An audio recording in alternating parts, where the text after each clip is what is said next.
Ini yang terjadi pada otak manusia ketika ia mengalami manunggaling kawula Gusti atau pencerahan. Manunggaling kawula Gusti adalah proses bersatunya manusia dengan Sang Pencipta, di mana ini sebenarnya merupakan level spiritual tertinggi yang bisa dicapai oleh manusia.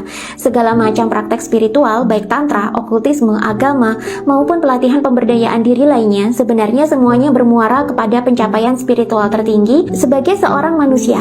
Ketika manusia sudah bisa manunggaling kawula Gusti, maka manusia bisa disebut sebagai sudah tercerahkan. Nah, ajaran spiritual Jawa mengajarkan bahwa manusia bisa mengalami penyatuan mistik atau manunggaling kawula Gusti itu bila manusia sudah berhasil mencapai kesuwungan atau keheningan, di mana di sini pikiran, emosi, perasaan, dan keakuan atau ego diri ini sudah mengendap dan tidak lagi saling saut menyahut sehingga membuat batin kita sibuk. Di sini manusia juga sudah terbebas dari segala ikatan duniawi dan merasakan sensasi kebersatuan yang sangat sulit digambarkan dengan kata-kata, keagungan, dan kebahagiaannya.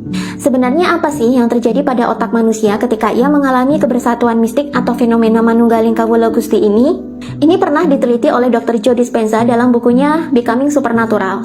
Ternyata ketika manusia mengalami sensasi pencerahan atau kemanunggalan, otak manusia berada dalam gelombang delta, di mana ini adalah gelombang otak dengan frekuensi yang paling rendah.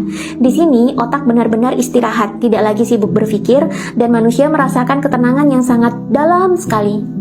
Biasanya gelombang otak delta ini hanya bisa dicapai manusia ketika manusia tertidur pulas tanpa mimpi. Di saat ini pula lah tubuh manusia mengalami recovery atau pemulihan. Sel-sel tubuh yang rusak dan berpenyakit meluruh dan digantikan dengan sel-sel baru yang lebih sehat.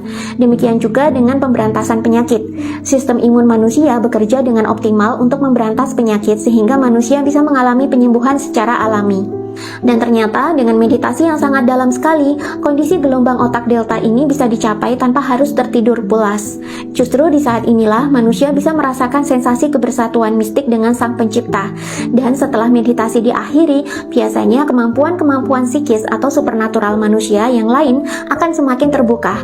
Dan sebenarnya masih ada banyak lagi fenomena-fenomena metafisika, psikis, atau spiritual yang kini mulai bisa dijelaskan melalui perkembangan ilmu pengetahuan.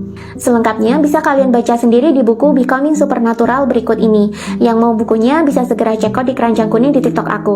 Buruan cekot bukunya sekarang sebelum habis. Karena kalau buku ini habis, belum tentu publisher akan melakukan cetak ulang lagi. Jadi mumpung masih ada di video-video aku, segera check out sekarang.